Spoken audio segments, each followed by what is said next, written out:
Inaugurée en février 1900, la fosse 10 de Billy-Montigny a cessé d'être exploitée en octobre 53.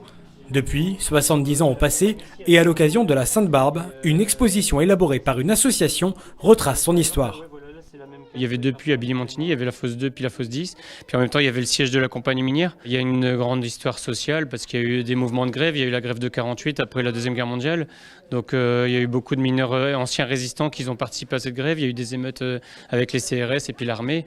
Et je pense que c'est ça qui a causé la fermeture de la fosse 10 par la suite. En 1906, elle avait accueilli les services de secours et victimes de la catastrophe de Courrières. Des dizaines de documents d'archives sont présentés, ainsi que du matériel retrouvé après des fouilles, avec quelques particularités. Qu'est-ce que c'est que ce petit trou qu'on voit sur chaque outil?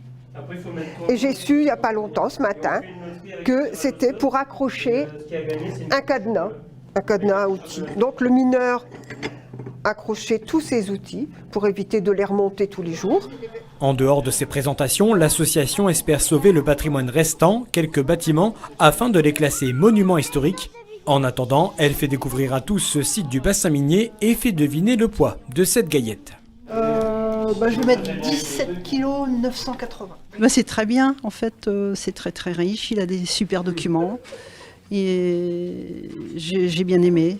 Pour en savoir plus sur la fosse de Billy-Montigny, rendez-vous au Centre socio-culturel Picasso ce jeudi et vendredi, ainsi que samedi 2 décembre, de 10h à midi.